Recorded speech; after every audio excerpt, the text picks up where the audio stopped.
시편 84편은 고라 자손의 시편입니다.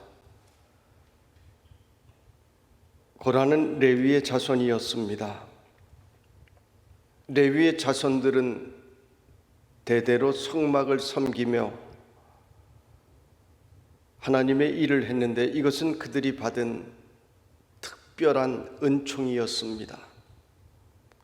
사람들은 대개 은총을 받으면 늘 감사하며 살아야 하는데, 감사를 잊지 않아야 하는데 그렇지를 못합니다. 시간이 흐르다 보면 익숙해지고 당연하게 생각을 합니다. 은혜를 잊어버립니다. 우리가 날마다 숨을 쉬는 것 얼마나 감사한 일인지를 모릅니다. 오래전에 수련회 때 놀이를 하다가 코뼈가 부러진 적이 있었습니다. 수술을 하고 나니 양쪽 코를 다 막아 놓았습니다. 코가 막히면 입으로 숨을 쉬면 되지, 이렇게 쉽게 생각하는데 그렇게 쉽지를 않습니다. 식사할 때도 어렵고 계속해서 약을 먹어야 하는데, 약을 삼키려면 물과 함께 삼켜야 되는데 그거 잘 되지 않습니다. 의심이 되면 집에 가셔서 코를 꽉 막고 한번 물을 넘겨보세요. 잘 되지 않습니다. 옛날에 어른들이 아이들에게 쓴 약을 먹이려고 하면 잘 안 먹으려고 하니까 고개를 젖히고 코를 꽉 잡고 억지로 물과 함께 약을 먹였습니다. 아이들이 발버둥을 치는데 왜 그랬는지 모르겠어요. 자기가 한번 해보면 될 텐데 코를 꽉 막고 물을 넘기려고 하면 물이 잘 넘어가지도 않고 고통스러운데 옛날에 왜 그랬는지 몰라요. 그러니까 아이들에게 약을 먹이려고 하면 아이들이 기겁을 한 것입니다. 수술을 마치고 상처가 아물게 되어 코를 막아 놓았던 것을 빼놓으니 숨 쉰다는 것이 그렇게 감사한 줄을 몰랐어요. 날마다 숨 쉬는 순간마다 그 찬양을 하면 저는 코를 막아 놓았던 그때가 생각이 납니다. 여러분, 숨 쉬는 것만 그렇습니까? 우리가 두 발로 쉽게 걸어 다니니 걷는 것이 감사한 일인지 잘 모릅니다. 밥 먹을 수 있는 것이 얼마나 감사한 일인지를 몸이 아파 밥 숟가락도 들 수 없을 때 비로소 깨닫게 됩니다. 고라는 늘 하나님의 성전에서 선택되어 귀한 일을 감당하면서 그 일이 얼마나 귀한 일이요, 하나님께서 특별히 택하신 은총인 줄 깨달았어야 했는데 그렇지를 못했습니다. 늘 거룩한 곳에 있다 보니 익숙해지고 그만 거룩함을 잃어버렸습니다. 하나님 두려운 것도 잊어버렸습니다. 여러분, 이스라엘의 그 수많은 사람들 가운데 다른 사람들이 아닌 고라의 자손들이 하나님과 모세를 반역한 이유가 바로 그것입니다. 너만 거룩하냐? 우리도 하나님의 일을 한다 하는 교만한 마음들이 그들 속에 들어갔기 때문인 것입니다. 그래서 우리가 성경에 아는 대로 고라의 편에 섰던 무리들을 땅이 갈라지며 삼켜버렸습니다. 고라 그러면 하나님과 모세를 대적한 대명사처럼 기억되고 있습니다. 그런데 오늘 성경에 이 고라의 자손들이 나옵니다. 이들은 반역한 고라의 무리 250인에 서지 않았던 사람들의 후손입니다. 성경은 기록하기를 고라의 아들들은 아버지의 반란에 참여하지 않았 이들은 죽지 않았다라고 했습니다. 이들은 그때 그 광경을 보며 많은 것을 깨달았을 것입니다. 하나님은 굉장하신 분이시구나. 하나님 앞에서는 늘 조심해야 되는구나. 하는 사실을 깨달은 것입니다. 문제를 만난 다음에라도 깨달은 사람들은 복을 받은 사람들입니다. 이들은 그래서 이후 성전에서 뛰어난 찬양 인도자들이 되었고, 바벨론 포로 이후기에는 성전의 문지기들이 되어 하나님의 성막을 섬겼습니다. 이들은 하나님께 징벌받지 않은 것을 감사하며 계속해서 성막의 일을 할 수 있게 된 것을 감사하며 살았습니다. 그래서 이렇게 놀랍게 은혜로운 고라의 자손의 시편이 오늘 우리에게 남겨지게 되었던 것입니다. 오늘 성경을 보면 아마 이들은 성막에 가까이 갈 수 없는 형편에 처해졌던 것으로 보입니다. 그래서 성전을 사모하며 주의 성전이, 주의 장막이 어찌 그리 사랑스러운지요, 이렇게 고백을 합니다. 아마 지금 우리들의 심정일 것입니다. 지금 코로나로 인하여 주의 전에 오지 못하니 얼마나 그립고 보고 싶겠습니까? 주의 장막이 어찌 그리 사랑스러운지요, 이것이 바로 우리들의 마음입니다. 우리는 고라의 자손들처럼 은혜 입은 사람들입니다. 우리의 원죄로 말미암아 우리는 영원히 죽을 인생이었지만 은혜를 입고 주의 성전에 나와 수시로 주의 전을 섬겼습니다. 그런데 지금은 나올 수가 없습니다. 지난주에 예배를 드리는데 어떤 노인 한 분이 성전에서 예배를 드려도 되는 줄 알고 예배 시간에 예배당에 나왔습니다. 나중에 보니 집이 아주 가까운 곳이라 빨리 돌아가셔서 영상으로 예배를 드리시라고 했다는, 안내를 했다는 이야기를 들었습니다. 그 이야기를 듣고 마음이 너무 짠했습니다. 주의 집에 예배 드리러 왔다가 예배 드리지 못하고 터덜터덜 걸어 돌아가는 그 마음이 어떻겠는가 생각하니 마음이 너무나 고통스러운 것입니다. 오늘 성경에 주의 전을 얼마나 사모하였던지, 내 영혼이 여호와의 궁정을 사모하여 쇠약하며 내 마음과 육체가 살아계시는 하나님께 부르짖나이다 고백합니다. 여러분, 하나님께서 보실 때 이 마음이 얼마나 기특하고 짠하시겠습니까? 하나님의 집에 갈 수 없어 그 영혼이 말라가는 마음이 진정 하나님을 사랑하는 마음입니다. 왜 이런 고백을 합니까? 하나님의 집에서 그동안 받은 은혜가 있기 때문인 것입니다. 하나님의 집에 오는 것은 친구를 만나러 오는 것이 아닙니다. 목사님 얼굴 보러 오는 것이 아닙니다. 하나님을 만나기 위하여 오는 것입니다. 하나님의 집에 오면 세상에서 찾을 수 없는 기쁨이 있습니다. 여러분, 하나님의 집에 오면 어떤 마음 아픈 사연도 다 위로받을 수가 있습니다. 하나님의 집에 오면 못 고칠 질병도 치유받을 수가 있습니다. 하나님의 집에 오면 못 쓰게 된 인생도 새로운 인생이 될 수가 있습니다. 우리가 다 그런 은혜를 받은 사람들이잖아요.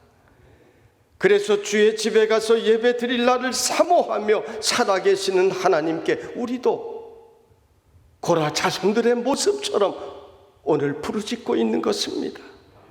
언제쯤 우리가 하나님의 집에 나와 예배 드릴 수가 있겠습니까?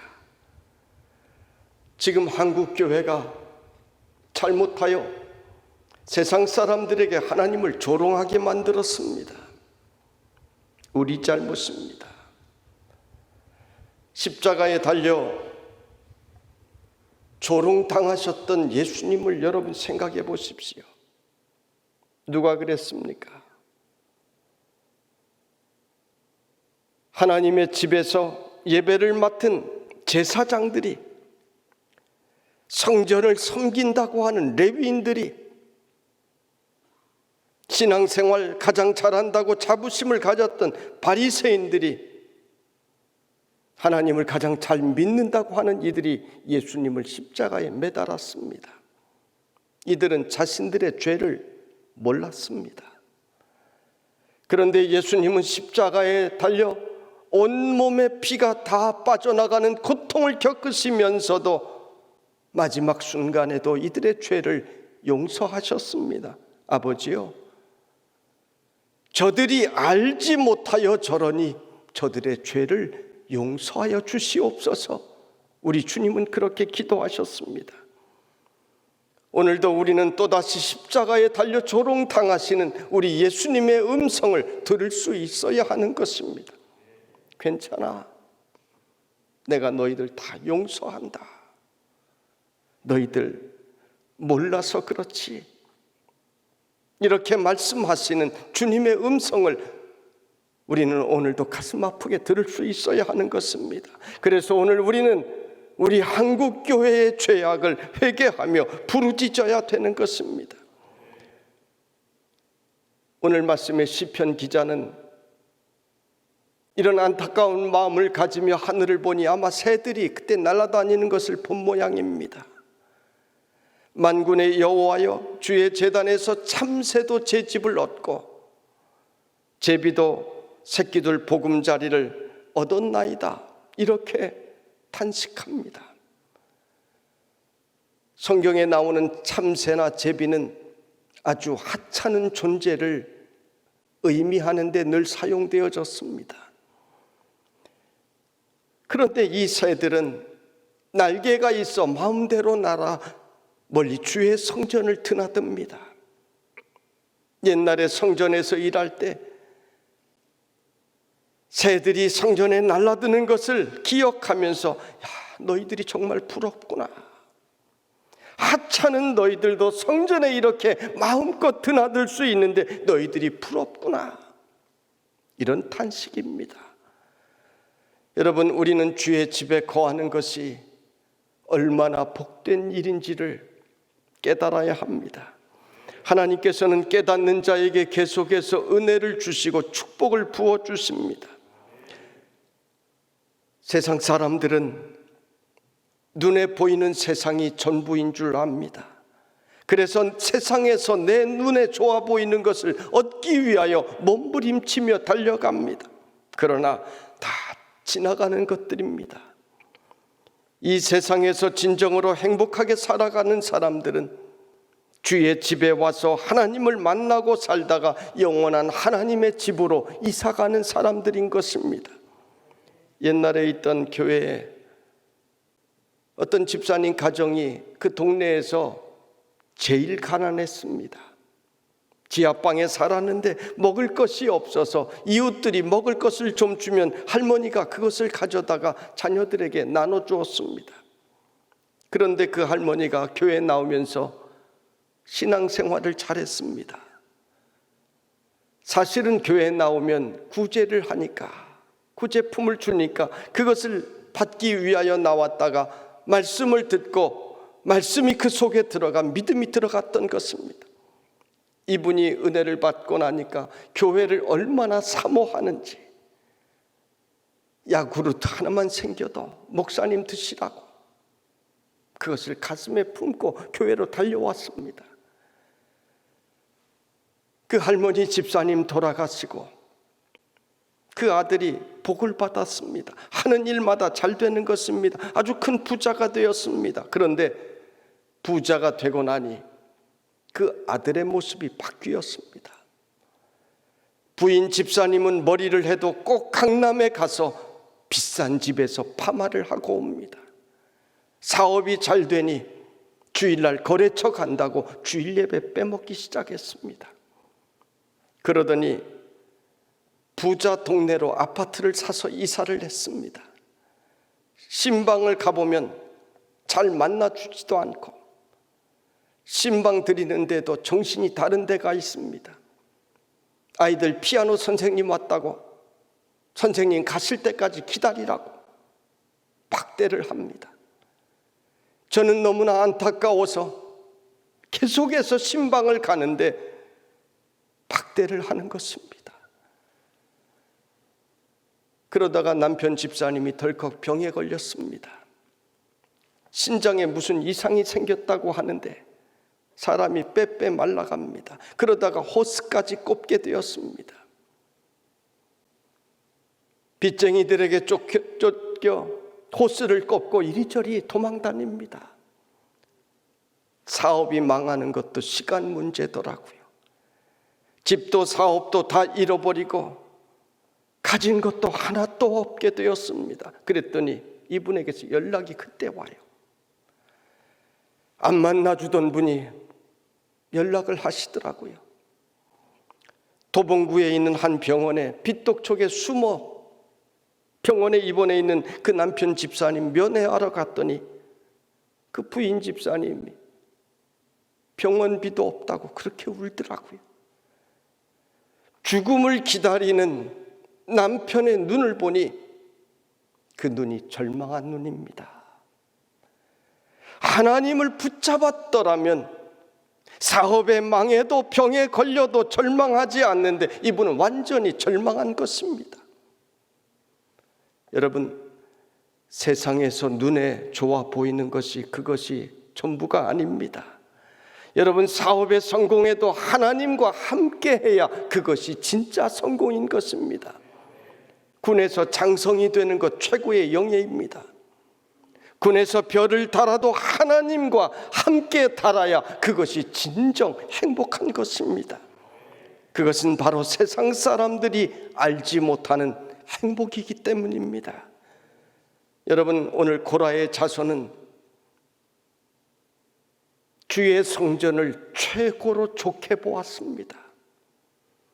여러분, 우리는 주의 성전을 이 세상의 어떤 것보다 최고로 좋게 보셔야 되는 것입니다. 고라 자손은 성전에 가까이 갈 수 없는 자신의 처지에 참새야, 제비야, 하찮은 너의 존재들이 정말 부럽구나 고백합니다. 오늘 말씀 바로 뒤에도 10절에 주의 궁정에서의 한날이 다른 곳에서의 첫날보다 나은즉 악인의 장막에 사는 것보다 내 하나님의 성전 문지기로 있는 것이 좋사오니 이렇게 고백을 합니다. 여러분, 오늘 이 마음이 우리에게 있기를 원합니다. 고라 자손은 주의 집에 사는 자들은 복이 있나니 그들이 항상 주를 찬송하리이다라고 했습니다. 그렇습니다. 주의 집은 하나님을 찬송하는 집입니다. 지금은 가정에서 각자가 흩어져 예배를 드리니 혼자 찬송하기가 어려워 예배 의식에는 좀 어긋나지만 찬양 순서를 좀 줄였습니다. 우리는 코로나19가 속히 끝나고 찬양대의 그 우렁찬 찬양 소리를 속히 듣고 싶습니다. 온 성도들이 다 함께 합창으로 뜨겁게 찬양하는 그 소리를 우리는 듣고 싶습니다. 우리가 부르짖어 기도하면 그날이 속히 우리에게 올 줄로 믿습니다. 5절 이하의 말씀은 이렇게 주의 집을 사모하는 자에게 주시는 축복의 말씀입니다. 주께 힘을 얻는 자가 어떤 사람이라고 했습니까? 하나님을 만나는 사람입니다. 여러분, 우리는 지금 영적으로 너무나 힘든 시기를 지나가고 있습니다. 이때 더욱더 하나님을 만나는 것을 여러분 사모하시기를 바랍니다. 하나님은 우리가 어느 곳에 있든지 여러분과 반드시 함께 해 주십니다. 우리에게 새 힘을 주십니다. 주께 힘을 얻고 시온의 대로가 있는 자는 복이 있나이다라고 했습니다. 시온의 대로가 무엇입니까? 성경에 나오는 시온은 주의 성전을 말합니다. 주의 성전으로 가는 대로가 열려 있다라고 하는 뜻입니다. 여러분, 내 마음속의 성전에 가는 길이 언제나 넓게 열려있는 성도가 복된 성도라고 하는 것입니다. 주의 성전에 가는데 다른 방해물이 없습니다. 핍박이 있어도, 질병의 문제가 있어도, 다른 것이 가로막아도 주의 성전에 대로가 열려 있어 주의 성전을 우선적으로 달려가는 사람, 이런 사람이 바로 복 있는 사람이라고 했습니다. 세상에서는 많은 사람이 죄의 길로 가는 그 넓은 길이 아니라 좁은 길로 가는 것이 복이 되지만, 성전으로 가는 길은 넓은 길이 있는 성도가 복이 있는 성도가 되는 것입니다. 이 큰 길로 날마다 주의 성전을 향하여 달려오면 그 사람은 복된 인생의 소유자가 되는 것입니다.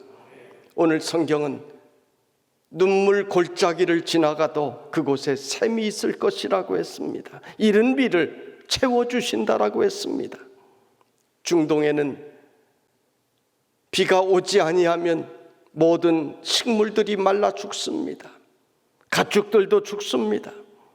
비가 오지 아니하면 이 땅에 흐르는 것은 다 말라버리고 오직 눈물밖에 흐를 것이 없습니다. 그러나 주의 전을 사모하는 자에게는 샘을 주시고 이른 비의 축복을 허락해 주신다라고 하셨습니다. 그래서 그들은 힘을 얻고 더 얻어 시온에서 하나님 앞에 각기 나타나리이다. 성경은 이 약속을 우리에게 주십니다. 성도 여러분, 오늘 말씀의 이 약속이 여러분 각자에게 모두 이루어지기를 주님의 이름으로 축원합니다. 우리가 지금 눈물 골짜기를 지나지만 주의 성전을 사모하는 자들에게는 샘을 주신다고 하셨습니다. 이른 비를 주신다라고 하셨습니다. 여러분 모두가 새 힘을 얻고 더 얻어 시온에서, 즉 주의 성전에서 각 사람이 나와 그동안의 삶을 간증할 수 있는 우리 성도들이 모두 되시기를 주님의 이름으로 축원합니다.